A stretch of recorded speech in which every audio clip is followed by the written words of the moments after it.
Good morning, everyone. Good morning.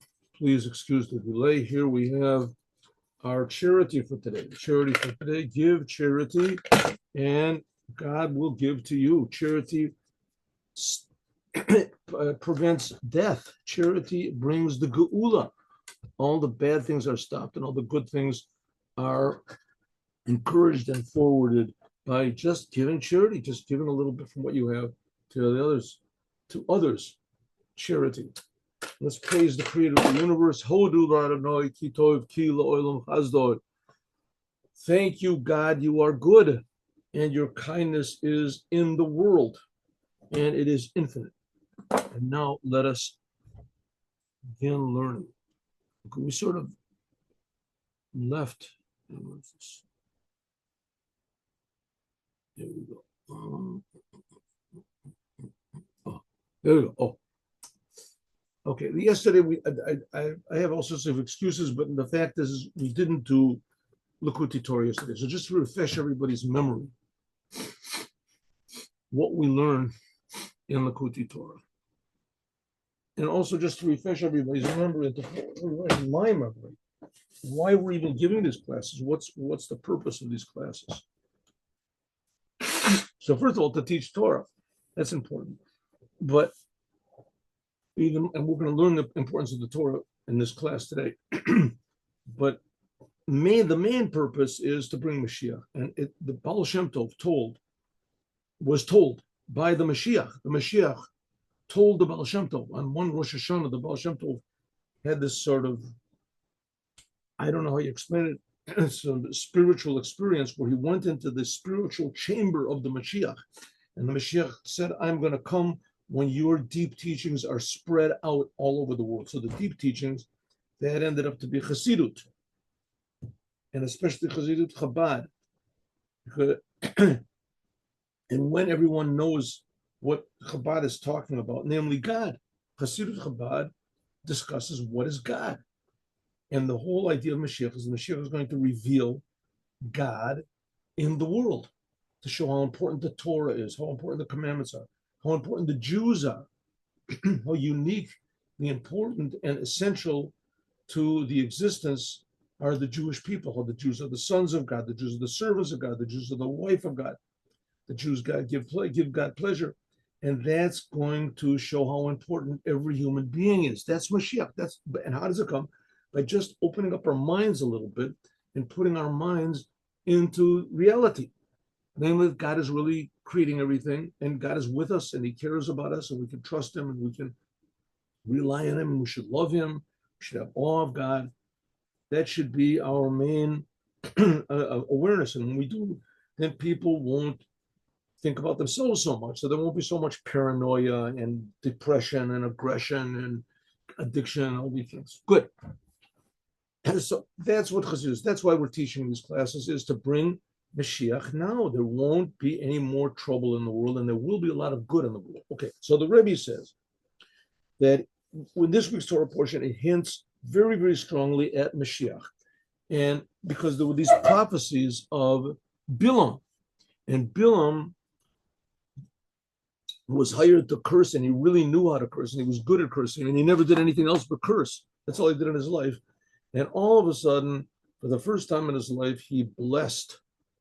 And who did he bless? His worst enemies, worst arch enemies of him and evil mankind, that they were bent on destruction and destroying themselves.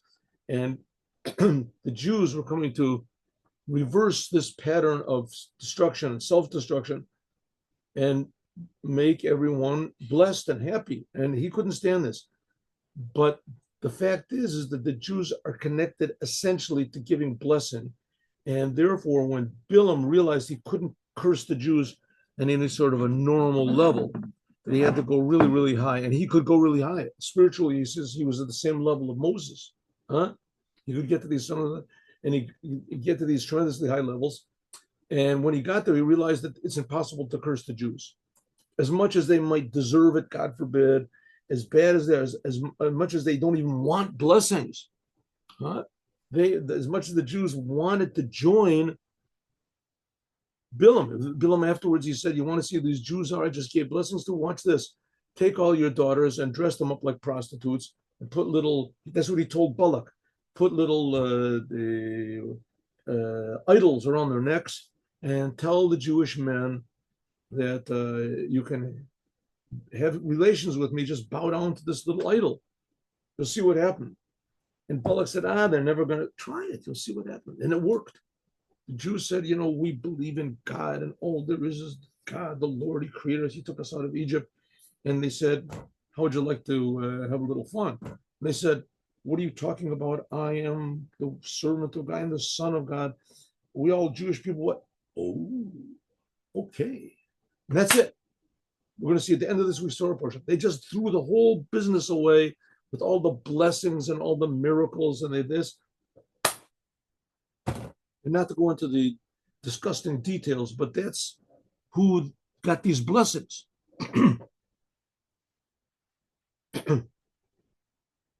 So the Jewish people are, what do you want to call it, challenged. And it's not easy for them to keep the challenges, to meet these challenges and to defeat the challenges. Not easy for them, but they can do it. And that's what's called Tshuva. And that's what we're talking about here. That Bilam saw that the Jewish people, after all, despite all their shortcomings, and they are many, can do something that no one dreamed that they could do, and that is Tshuva. What Tshuva means to return to your senses, return to who you really are. That's what the Jews. So the Rebbe said there's 3 types of Tshuva, and that's, by the way, hinted at what Bilam said. How good are your tents, Jacob, and your dwellings, Israel. And there's 2 levels in each Jew. There is Jacob and Israel. Jacob is that God has put us, the Jewish souls, that we are his sons and we are his wife and we are his treasure and we are his brother and other things. He says we're his mother. It says, Imi, because the Jewish people, they bless God. They provide God with pleasure. They make God happy. All these great things, the soul, that's what the soul is. But when it comes, and God puts it into the world, and he puts it into a body, and when the soul gets into the body, it forgets all this stuff. And God says, that's exactly why I put you into the body, to overcome it and to return to the consciousness that you had before you were in the body, but in the body. And then you'll see that the Jewish body, in fact, the whole entire world, is really more blessed than the highest levels of heaven. But you got to work. And that work is called return. So the Rebbe up to now said there's 3 types of tshuva, 3 types of return. One of them is stopping, refraining from following your urges. It's called turning from bad. Turning from bad. Usually, bad, here we're talking about turning from bad. Turning from bad are things that you really want to do, like Adam ate from the tree. He really wanted to do, but he knew it was wrong. Adam wanted to please his wife. His wife came with the apple, not the apple, whatever, the fruit from the tree. And God told him not to eat it, and etc. But he looked at it, and he said, his wife said it was good, and it was good. And everyone was saying it's good, and everyone says, just do it, eat it, come on, be a man. And whatever the logic behind it was, interestingly enough, very interesting, very interesting. If you look in the Torah about Adam eating from the tree, this is a parenthetical statement. I'm just in parentheses. The snake has this big serpent, whatever, Nachash, has this big conversation with Chava, with Eve.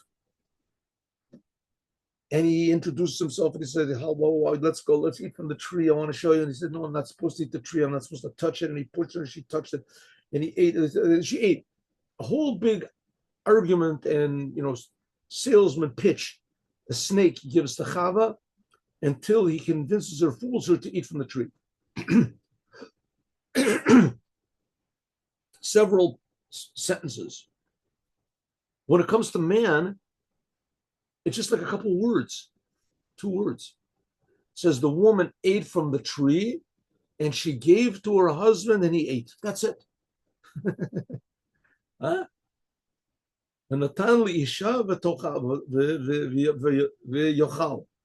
Gave to her husband and he ate. How does it say in the Torah? Let's have a look over here. Where's my chumash I used to have?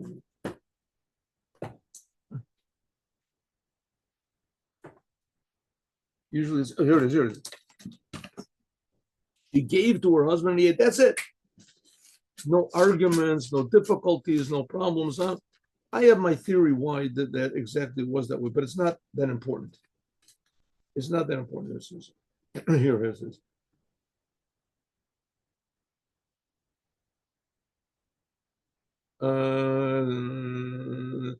It says,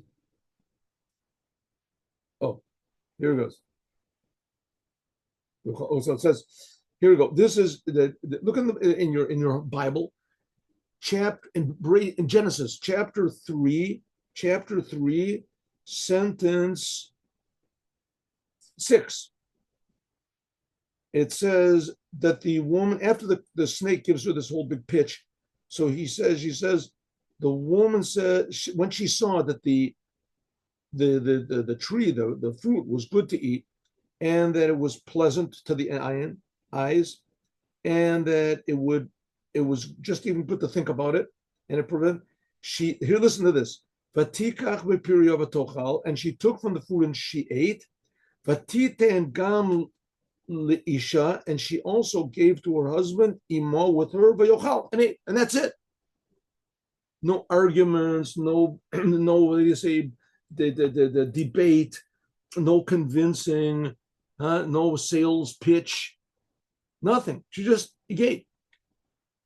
Why was it? Anyway, I have my theory, but I don't know. I didn't really see any good answer. My theory is that, which is really irrelevant to this, but as long as I got into it, it's all said. My theory is that man knew that he was put into the world to fix up the world of the Shamra, and he saw that his wife ate from the tree, and she's part of the world. And this is just my theory, right? So I'm not saying that this is true.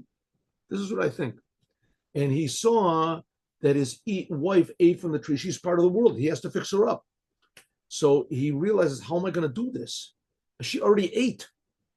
She already ate from the tree. She's not going to understand anything. Her whole consciousness has changed, right? Her consciousness has changed. Instead of being God-centered, all of a sudden it's self-centered. How can I possibly fix her up? Anything that I say to her is not going to work. It's not going to work.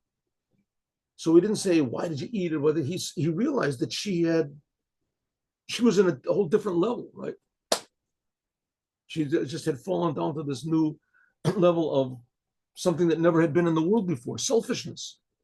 And he didn't know what to do.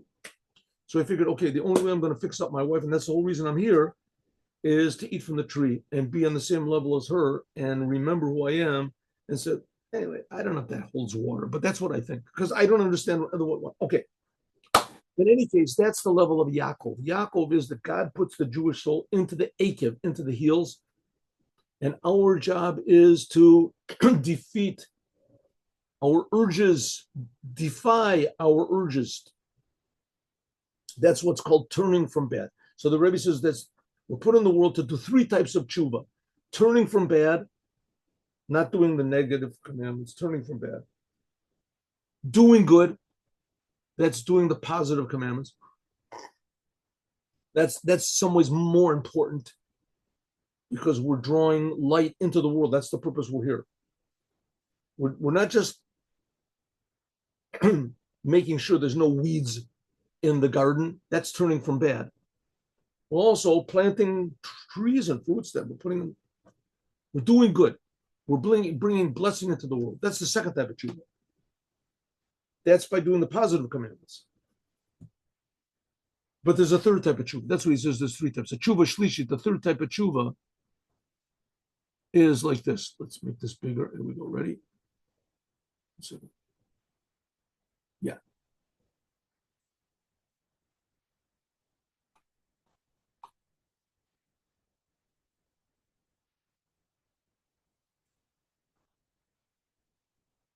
A tshuva shlishi, the third type of tshuva, he is she'af al pi. Let me just see one second. Let me just let it. Yeah, good. Okay.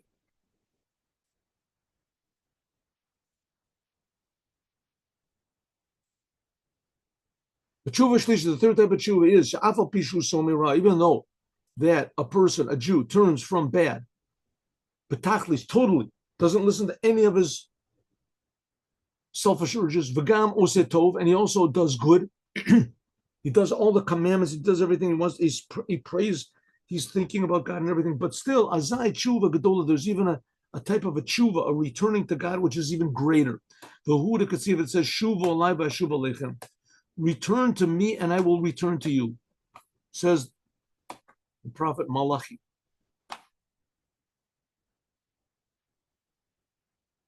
The ein rotzah doesn't mean to do tshuva on sins. That's like the first type of tshuva. God forbid. The imken, what does it mean? Maui, what does it mean? Oh, it says. Oh, I'm sorry, I skipped something. That's like the rabbis say, call yomav b'tshuva. It says in the Talmud in Shabbat. A person should be all of his days doing tshuva. It doesn't mean that you should repent from doing sins, because what does it mean all of your days to do tshuva? Every Jew has to do tshuva all the time. This is a third type of tshuva. This is because of just being far from God. Even though that I do good and I do all the positive commandments, including loving God and fearing God and believing in God, and nevertheless, it could be that you could still be an egotist to a very, very fine level. In the Tanya, it's called a tzaddik that's not complete. And even his love of God is still yesh misha ohev. He loves God, but he feels himself the most natural thing in the world. A main tshuva is, like it says, a ruach teshuva elokim, that the spirit returns to God who gave it. Hainu sheyirtza l'shuv l'makora, that you want to just go back to your source. That the Jews rose up in God's thought. Oh, so there's the Torah, there's the commandments. But then there's something higher than the commandments, and that's the Jews. The Jews were there before the Torah. The Jew wants to be included in the essence of God, which is above what's called Mamalik Holmim, which is above how God fills the worlds, or even above how God surrounds the worlds. This is a level of godliness which is not connected to the world at all. Like we say about God, that God is removed from the days of the world. It's something like the three types of love that's called, you have to love God. After Shema Yisrael, it says you have to love God with all of your heart, with all of your soul, and all of your might. So with all of your heart, that means your bad desires, your good desires, but all of your heart, even the bad desires. With all of your soul, that means you have to direct your soul to do only good things. That's like doing good. But all of your might is what we call self-sacrifice. And this is accessible to every single Jew, no matter what level you are, no matter what your past is. Someone just told a story. I didn't hear the story myself. I heard the story, at fifth hand or whatever. But the story is that someone, I think in the beginning, went into the Rebbe in Yechidut, a private audience. This is like in the 50s, who knows? How accurate the story is, I don't know. And if the story really happened, and if it did happen, if it's happening like I'm telling it, but this is the way I heard it. And the person went into the Rebbe and he said, Rebbe, I did a lot of really bad things. And I don't want to enumerate what they are, but they're terrible. And I want to do more things. And I want to start over. I understand that there's reincarnation and the soul goes, so I want you to give me a blessing that I die. Really, this is what I heard. I thought about everything. I'm just filled with urges, bad urges. I want to hurt people. I want to do bad things to people. I want you to give me a blessing that I die. And the Rebbe said to him, listen, I'll give you that blessing, but I want you to understand, you already have the blessing. That I'm going to die. Yeah, and I want to explain. The Rebbe said, if you learn the teachings of Chassidut, it explains that God creates the world brand new every moment. That no moment really has a connection to the moment before it. Every moment is like the first moment. It just happens to be that God creates it in the same holy pattern that he decided to create the world 5,700 years. So every moment is new. In other words, no moment has any connection to the moment that was before it, unless you want it to.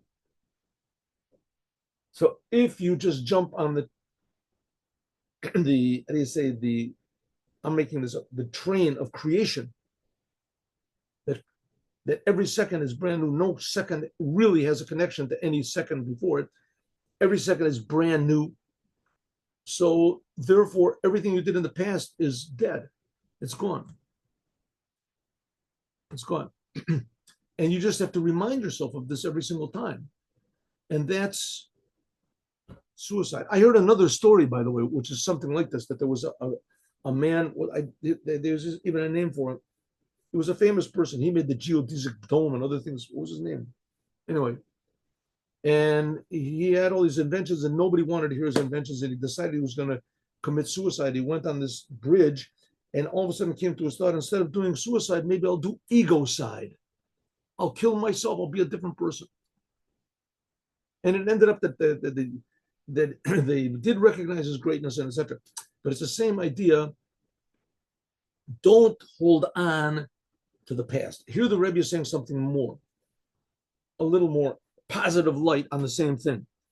If God is creating the world brand new every second, so maybe instead of just relinquishing your connection to the past, maybe renew your connection to the Creator.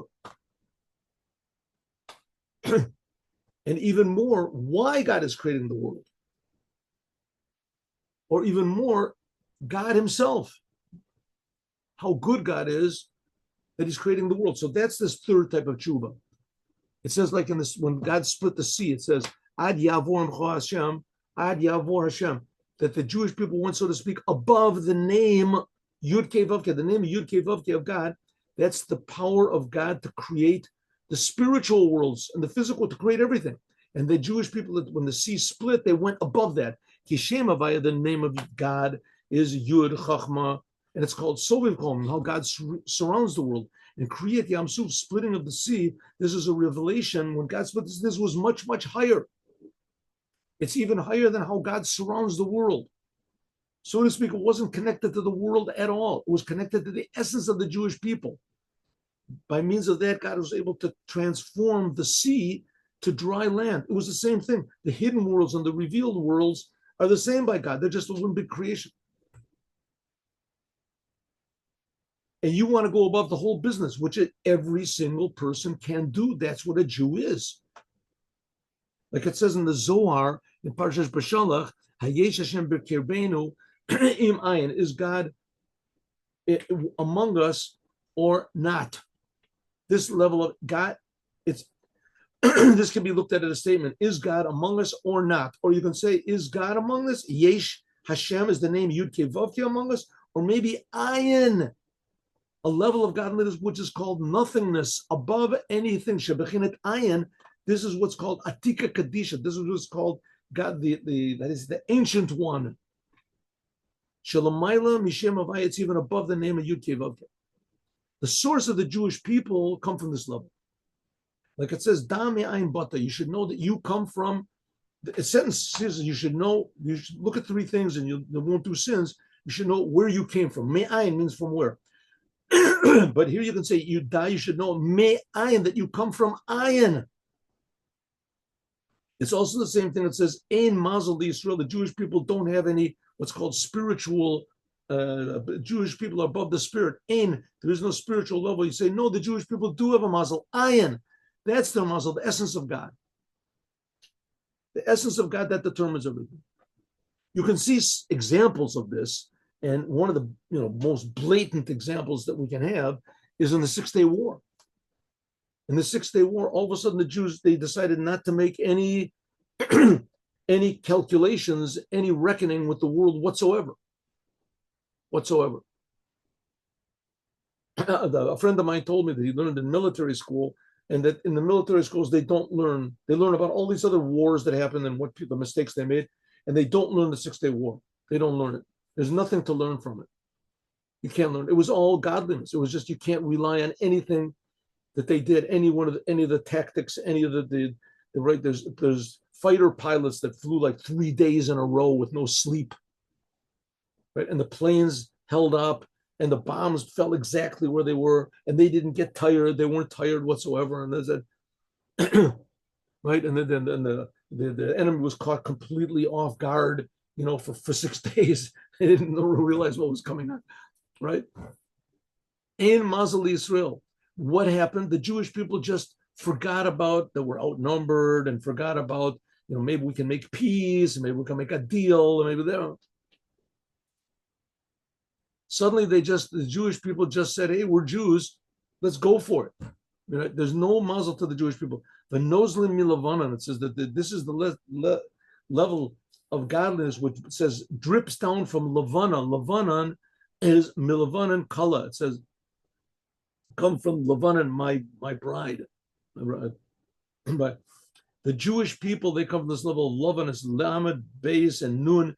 That's the 32 paths of wisdom and the 50th gate of wisdom, the 50th gate of understanding. They're above all that. That's the big whiteness which is above all. And that's the meaning of Tshuva Atzuma. This is a tremendously high level of Tshuva, which a person feels like Moses. I am nothing. I am only just a servant of the creator of the universe. Goes without saying, you do all the commandments. It says Mashiach. Mashiach is going to bring all the Jews back to the commandments, to turn from bad, to do good.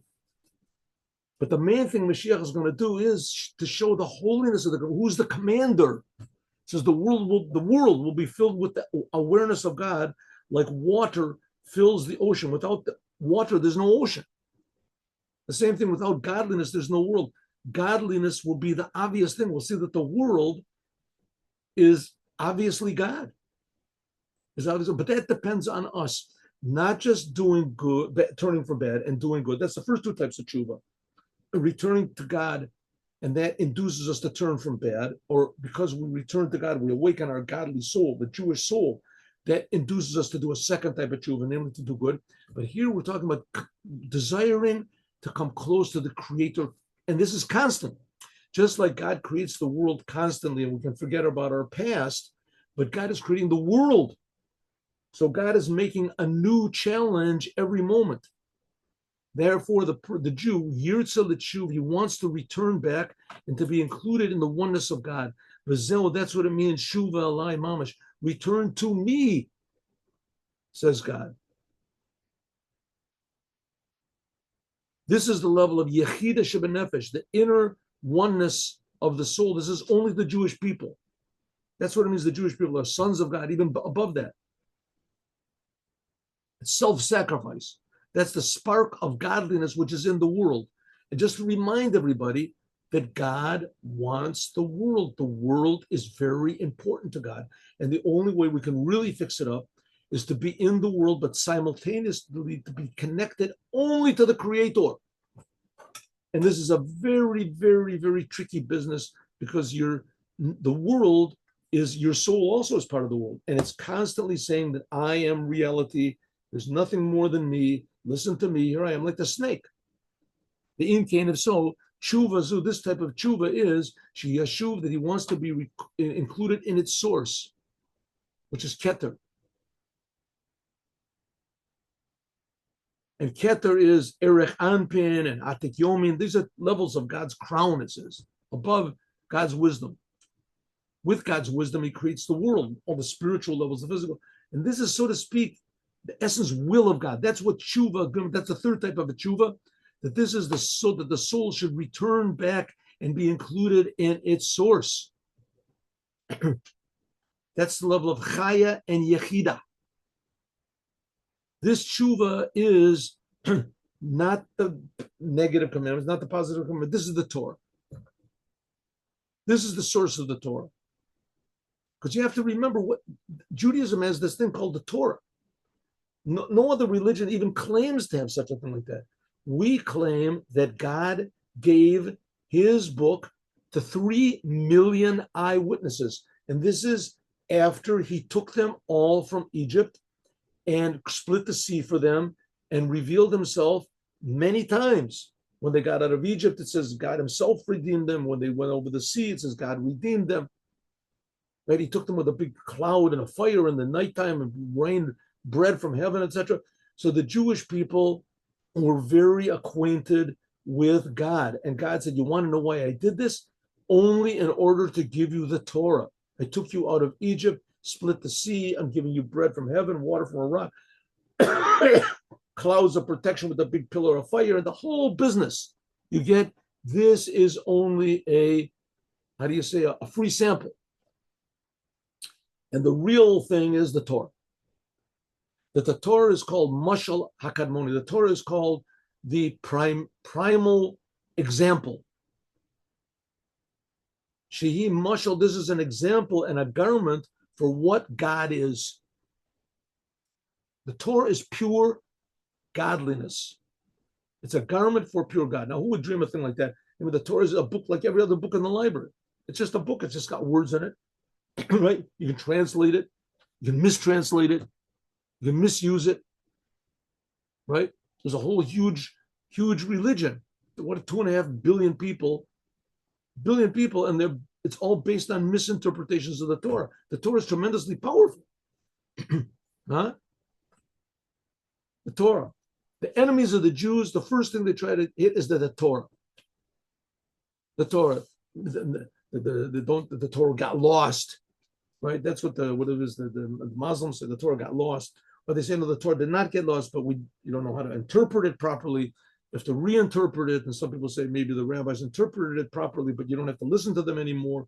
But you can do whatever you want. Nevertheless, the Torah, that's the power, the strength, the identity of the Jewish people is the Torah. And the Torah is not just this book that you have, it's just, I've got it, grandpa's and it gave me this inheritance. Ooh, it's a Gutenberg Bible. Wow, this thing must be worth $2 billion. Don't open it up. Don't touch it. It'll fall apart. This thing is the Torah is not like that. The Torah is supposed to be used. It has to be learned. The Torah is supposed to be in our mind and in our heart. The Torah is supposed to be learned. The preciousness of the Torah. That's this whole battle going on in Israel now, right? With the boys learning the Torah. I'm not trying to take sides, but as I said so many times, the government of Israel, the official Zionism, has absolutely no value of the Torah. The Torah has absolutely no value. Maybe religion is a little bit, it gives us our past, but the Torah, especially learning the Torah, a big problem, because the whole essence of the Torah is holy, and the Torah gives the holiness to the Jewish people, and the Torah gives direction and identity to the Jewish people, because the Torah is God manifested in the world. That's Torah. Huh? And maybe it doesn't look like it, and maybe it doesn't feel like it, and maybe it doesn't make any sense, right? But God also doesn't make any sense. That's what the Torah is. What was in the Holy of Holies? The tablets, the Torah. Sitting and learning the Torah, that came from the essence of God. It's not in the category. God is not a world or in the worlds whatsoever. This is the essence of what God is, etc. But and therefore the rabbis say, Torah, anyone who learns the Torah, Mesim Shalom, he puts peace between the family in heaven and the family of the world. What does it mean? The family of heaven means in another place, namely that he joins together the family in heaven. That's what's called Sovev Kolamim, how God surrounds all the worlds, is above the world, and how God fills all the worlds. He joins them all together, that you see that the whole entire business with God being above the world and God being in the world and all the miracles and etc. It's all to reveal the essence of God. The world is infinitely, infinitely important to the essence of God. And that's this third type of tshuva. The Al Yadei by means of the Torah is drawn down the inside of what God is. Like it says, Torah the Torah is in, King David said, is in my intestines. You're inside. You take the Torah, you learn it. It goes into your mind. Now, it is possible to learn the Torah and to do big time sins. The classic example, which is always standing in front of our eyes, is Yerovam ben Nevat. Yerovam ben Nevat was a tremendous genius in learning the Torah. When he would learn Torah, it says there was a big ring of fire was around him, that all the other wise men are like nothing. And in the end, he was chosen to be the king of the 10 tribes of Israel. And in the end, he became jealous of King David, and he made the kings of Israel, the kings of Yehuda. Anyway, he made 2 golden calves, and he put a big fence so that people couldn't go down to the holy temple. And he really went off his rocker. He went berserk from egotism. So the Torah fixes you up automatically. When you learn the Torah, you're automatically fixed up. 5%, 10%, 20%. Maybe in the case of Yerovam ben Nevat, he was fixed up 99%. But that one little percent of egotism is always going to be there. And that little 1%, you have to do tshuva. You have to learn the Torah and totally be devoted to the giver of the Torah. There were big popes that knew the whole Torah. But that's because they just didn't utilize, or they couldn't utilize, whatever, the godliness of the Torah. But that's also the idea of what the rabbis say. It says in the beginning that God was willing to the Jewish people in the first temple, he was willing to forego the idolatry that they did. And also they did sexual sins. And even there was murder that went unpunished. He was willing to find excuses for all these things. But he couldn't give up. He couldn't, pass over the rejection of the Torah. And just like there's a person has a lot of limbs, and he's got external limbs, your arms, your legs, also you have your heart and your lungs, that the inside life of a person depends on them. She'en kain, which is not the case, the external limbs. A person can lose an arm, he can lose a leg, he can lose a leg, and he can still live, right? You have to stop the blood flow, but you live. But if a person loses lungs, he loses his heart, loses his stomach, that's it, right? Can't live very long at all. Rakshi Balmum, if you remove an arm, a leg, so the person is a cripple but he still is alive. But the inner limbs, even a little tiny hole in the lungs, shinek of a rea, or the krum shel moach, or the outside of the brain, is the person's treifa. You can't live very long. Why? Because the main soul of a person is in the inside. And that's the idea of the Torah. The Torah is like the inside, the inner organs of the Jews. Also the same thing, the commandments are called the 248 limbs of the king. They are the vessels for God's life. If you don't do that, it makes you blemished, but you can still live. That's the idea of the Torah. But the Torah, which is the Torah, that's the wisdom of God. This is like the brain. This is like the heart. This is a vessel, an inner organ of God, of Ad. This is not one of the limbs. This is the essence of God, God's chachma, his power of life. Therefore, he says, okay, Jews, you did sins. Those are just like individual, but you're rejecting the Torah itself. That I can't. Zeu, this is what it says in Matan Torah. I am God, your God. What does it mean, God? I, says God, my essence. Havaya is Yud-Ke, Vav-Ke, and Elokecha. These are 3 levels. Anochi is the essence of God. Yud-Ke, Vav-Ke. This is how God begins to come into the world. And Elokecha is how God is in the world. Hainu. Sovev Kolmim. Hashem is how God surrounds the world. Mamali Kolmim is Elokecha, how God is in the world. But Anochi, the essence of God, the first word of the 10 commandments, that's I am who I am. This is the essence of God, which is above all the levels, even how God is above the world. This is above everything. And this is what was revealed in the Torah. This is the Ten Commandments in the Torah. He became your God. God becomes your God. Namely, the name Yud Kei Vav Kei. It becomes Anochi. It becomes inside of you in the Torah. That's the depths, the essence of God. Like it says, Mamakim, from the depths I call to you, God. That's the essence of God, that there is drawn down, that Hashem, Elokecha, are one by means of learning the Torah. Okay, so like I said, learning the Torah, when a person learns the Torah, you can completely misunderstand that they learn Torah in Israel and in the secular universities. It's a subject, a topic. It's a topic. It's like ancient literature. There's the Iliad and the Odyssey and the Torah and the Sanskrit scribes and this and that. We have ours, right? It says, but the fact of the matter is that it's not so. The Torah is the essence of God. The Torah is above life. Like it says, happy is the man who has the Torah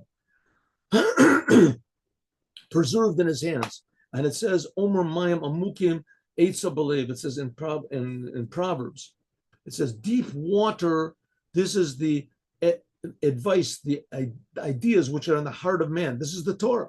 That's the depth, the essence of God, which is above everything. That's the idea of learning the Torah.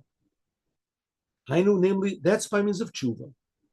But we have to remember this learning Torah, this is a type of Tshuva. It's returning to God. Just learning the book is not doing Tshuva. Same thing as doing the commandments. Is not doing Tshuva. Doing the commandments. It's a nice thing to do. It's what they call what do they call? There's a word for it. Anyway, you rehabilitate someone. Sometimes words jump in my mind. A person's arm is paralyzed, so you make the arm work. You force it to work, and then you hope that life will come into it. Physical therapy, right? You move. The same thing as you do the commandments. You learn the Torah. It makes your mind work. It makes your arms work. But that's only the external. It still is that you have to have the life inside of it. The life inside of it. Hopefully, you do the commandments. You turn from bad. You do good. You start to feel the godliness which is inside of it. Turning from bad means you disconnect from the selfish things in the world. Doing good means you start to connect to the good things in the world, the commandments. But still, there has to be the inner feeling of God, and that's this third type of tshuva. You have to do tshuva first, and that's by learning Torah, but Torah, realizing that the Torah is God's will. How do you know it's God's will? Ask questions. Be interested in the answers. You start to realize that the Torah is really, I say, a love letter of God, showing how important to God is this physical world.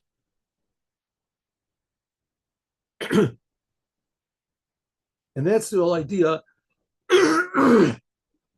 of learning Torah today, in order that the learning of the Torah should be after an arousal of the heart in prayer. And that's what it means. Baruch atah Hashem Elokeinu, blessed are you, God, our God, namely God's essence, which is above anything, is found in the Torah. There it is. It's a treasure chest. You just have to open it up and understand what's going on there, what there is there. Like I said before, I've given this example a lot of times before, it's like you find an old picture. It's a really nice picture. You hang it up on your wall, and someone comes in and says, "Where did you get this thing from, man? You have to hire a company with guards, a guarding company. My guards for this picture is worth. This is a genuine Rembrandt. This thing is worth bare minimum $500 million. Bare minimum. Look at this. It's a beautiful condition. Look at this thing, right? You just thought it was a nice picture to hang up on your wall, you know, something you hang up maybe in the kitchen to look at tapestry, you know. You thought about throwing it away a few times. All of a sudden, you realize what it is. Wow, that's amazing. Well, that's the same thing with the Torah. The Torah looks like a book, like any other book. Look, hey, where'd you get this from? It's got God's signature on it. This thing is, if a Rembrandt picture is worth $500 million, This is God. This is the essence of God. This is God's handiwork itself. So until you realize that God is also, Rembrandt was a person, you have an idea who that was. But God, you have no idea what it was. That's the purpose of Hasidut. You learn Hasidut, you have a little more of an idea of how incomprehensibly real God is, even more than the going to heaven and the spiritual worlds. And that's found in the Torah. That should arouse us at least a little tiny bit to be, how do you say, shaken a little bit, and to value the preciousness of every idea of the Torah. And just to remind everyone, the Torah is just simple ideas, just like Rembrandt's picture is paints. It's just regular paints, right? But because it's Rembrandt did it, is therefore it's worth billions of dollars. The same thing, the Torah is just regular words. It's just regular paint, black ink on a white page. When you start to realize who the author is, then you really appreciate it. Then you become partners, right? With a picture, you don't become partners with Rembrandt. And when the Torah, you become partners because the author of the Torah is creating me. It's creating you.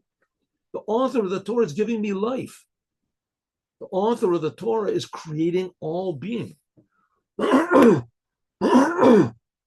The stars, the tree, the spirits, all these things that are tremendously valuable to people, money, and other, is being created by God. And that's in the Torah. When we realize that, that's called doing tshuva. It's not natural. It's not normal to do this. And that's what is expected of the Jews. That's why it's called tshuva, to reverse the pattern of creation and bring it back, your consciousness, to the Creator, and realize how important the creation is to God. Make this world holy now.